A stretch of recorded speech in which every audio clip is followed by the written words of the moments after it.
ಕನಕದಾಸ ಜಯಂತಿ ಈ ದಿನ ಯಾಕಿಷ್ಟು ವಿಶೇಷ ಗೊತ್ತಾ? ದಾಸ ಸಾಹಿತ್ಯದ ಮೂಲಕ ಗಮನ ಸೆಳೆದವರು ಕನಕದಾಸರು.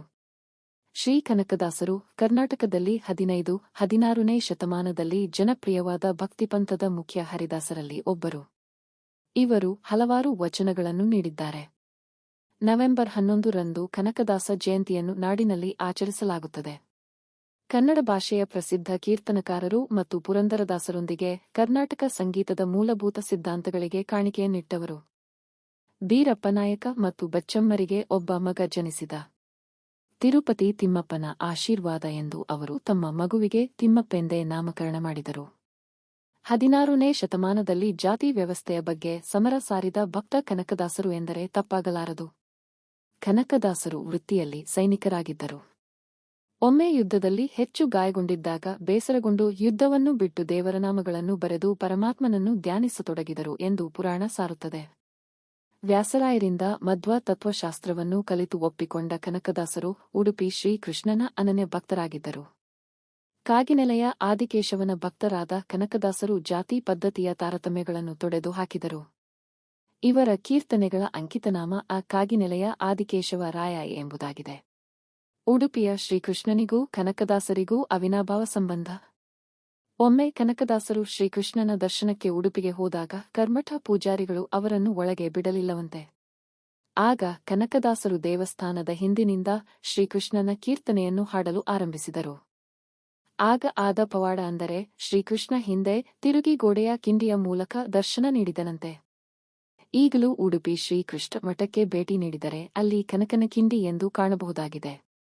ಭಕ್ತಿ, ಕವಿತ್ವ ಮತ್ತು ಸಂಗೀತದಲ್ಲಿಯ ಸಾಧನೆಗೆ ಜಾತಿ ಎಂದೂ ತೊಡಕಾಗುವುದಿಲ್ಲ ಎನ್ನುವುದಕ್ಕೆ ಕನಕದಾಸರ ಜೀವನ ಒಂದು ಉದಾಹರಣೆ ಎನ್ನಬಹುದು.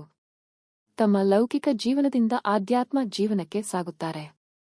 ಕನಕದಾಸರು ಸಾಹಿತ್ಯದ ವಿವಿಧ ಪ್ರಕಾರಗಳಾದ ಕೀರ್ತನೆಗಳು, ಉಗಾಭೋಗಗಳು, ಕನ್ನಡ ಸಾಹಿತ್ಯ ಲೋಕಕ್ಕೆ ಅರ್ಪಿಸುವುದು ಅಲ್ಲದೆ ಸಂಗೀತ ಪ್ರಪಂಚಕ್ಕೆ ತನ್ನದೇ ಆದಂತಹ ಕೊಡುಗೆಯನ್ನು ಮುಂಡಿಗೆಗಳ ಮೂಲಕ ನೀಡಿದ್ದಾರೆ. ಸುಮಾರು 316 ಕೀರ್ತನೆಗಳು ಹಾಗೂ ಇನ್ನಿತರ ಸಾಹಿತ್ಯ ಮಾತ್ರ ಲಭ್ಯವಾಗಿರುವುದನ್ನು ಕಾಣಬಹುದಾಗಿದೆ. ಅವರ 5 ಮುಖ್ಯ ಕಾವ್ಯಕೃತಿಗಳು ಮೋಹನ ತರಂಗಿಣಿ, ನಳಚರಿತ್ರೆ, ರಾಮಧಾನ್ಯ ಚರಿತೆ, ಹರಿಭಕ್ತಸಾರ ಇತ್ಯಾದಿ ರಚಿಸಿದ್ದಾರೆ. 1109ರಲ್ಲಿ 100 ವರ್ಷ ಪೂರ್ಣವಾದ ನಂತರ ಮರಣ ಹೊಂದಿದರು ಎಂಬುದು ಇತಿಹಾಸವಿದೆ. ಕರ್ನಾಟಕ ಸರ್ಕಾರ ಕನಕದಾಸರ ಜಯಂತಿ ಆಚರಣೆಯನ್ನು ಸರ್ಕಾರಿ ಆಚರಣೆಯನ್ನಾಗಿ 2008ರಲ್ಲಿ ಘೋಷಿಸಿತು. ಹೀಗಾಗಿ ಪ್ರತಿ ವರ್ಷ ಕನಕದಾಸ ಜಯಂತಿ ಅಧಿಕೃತವಾಗಿ ಸರ್ಕಾರವೇ ಆಚರಿಸುತ್ತಾ ಬಂದಿದೆ. ಜಾತಿ ಮತಗಳ ಕಟ್ಟುಪಾಡಿಲ್ಲದ ಇವರು ಶಾಸ್ತ್ರಾಧ್ಯಯನದ ಅನಿವಾರ್ಯತೆ ಇಲ್ಲದೆ ತಮ್ಮ ಅನುಭವದಿಂದ ಹೊರಹೊಮ್ಮುವ ಭಕ್ತಿಭಾವನೆಗಳನ್ನು ತಮ್ಮ ತಾಯ್ನುಡಿಯಲ್ಲಿ ಹಾಡಿ ಲೋಕಪಾವನವನ್ನು ಆತ್ಮೋದ್ಧಾರವನ್ನು ಮಾಡಬೇಕೆನ್ನುವರು. ಇಂಥ ದಾಸಕೂಟವನ್ನು ಹುಟ್ಟುಹಾಕಿ ಪೋಷಿಸಿ ಬೆಳೆಸಿದವರು ವ್ಯಾಸರಾಯರು ಹಾಗೂ ವಾದಿರಾಜರು. ರಾಜ್ಕುಮಾರ್ ಅವರು ಮುಖ್ಯ ಭೂಮಿಕೆಯಲ್ಲಿರುವ ಭಕ್ತ ಕನಕದಾಸ ಸಿನಿಮಾವು 1960ರಲ್ಲಿ ತೆರೆಕಂಡಿದೆ. ವೈ. ಆರ್. ಸ್ವಾಮಿ ಇದರ ನಿರ್ದೇಶಕರು. ಈ ಚಿತ್ರದಲ್ಲಿರುವ ಕನಕದಾಸರ ಕೀರ್ತನೆಗಳನ್ನು ಪಿ.ಬಿ. ಶ್ರೀನಿವಾಸ್ ಹಾಡಿದ್ದಾರೆ.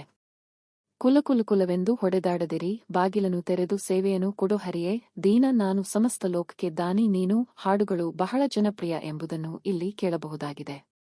Welcome our channel, please subscribe and support.